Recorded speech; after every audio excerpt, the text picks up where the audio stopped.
Okay, here we are. We're in First Thessalonians. We're in chapter 3, and this is verse 9. And it says, "How we thank God for you. Because of you, we have great joy as we enter God's presence. Night and day, we pray earnestly for you, asking God to let us see you again, to fill the gaps in your faith."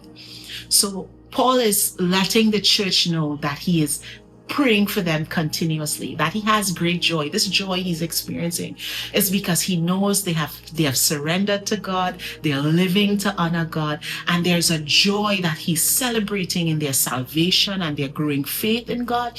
And he's also praying and interceding for them, and his desire is to return to see them so that he can, as he says, fill the gaps in your faith. And what we have to remember as we go out to witness, as we go out to testify, as we go out to share Christ with those that are lost, we have to remember it doesn't end when we share the message of truth with persons. We have to now do the work to follow up behind them, to help encourage them in their faith, to pray for them, to intercede for them, to ask God to continue to cause them to grow, because our duty is we want to see them grow to maturity. We want to see them develop and understand their maturity in Christ. And what we need to understand is that as believers, one of the essential things that we need for them is that as we intercede and we pray for them and we come alongside them to teach and to nurture, we can see them become mature disciples, and then they can go about doing the process of discipleship themselves and seeing others too come to know God, so that they too can experience this joy that Paul is talking about, he experiencing in joy, rejoicing in their salvation and their growth in Christ, and his desire to be with them so that he can continue to encourage them and help them develop in their faith, because that's ultimately our goal. We want persons to know Christ, to experience him, to understand who he is, and to grow in maturity with him.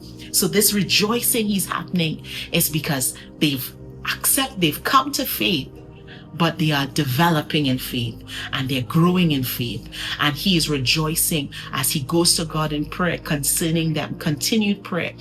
As we go out and we speak to others about Christ, let's not only talk to them about Christ. Let's not only demonstrate the power of God as we testify of who he is, but let's also come alongside them so that we can help them develop and grow. And we too can rejoice in the presence of God over their shared faith in Christ and their development, and that we can rejoice in God to see them become mature disciples and do it with others. Father and God, today we thank you for those that have already surrendered their lives to you, for those that have already come to know you and serve you in spirit and in truth. God, we ask in the name of Jesus that, Lord, you, oh God, would have your way in their hearts and minds, Jesus, that they would know you. And Lord, Father, that we would be able, like Paul, to rejoice in the salvation that they're experiencing and their growth and maturity in you. In Jesus' name, amen and amen.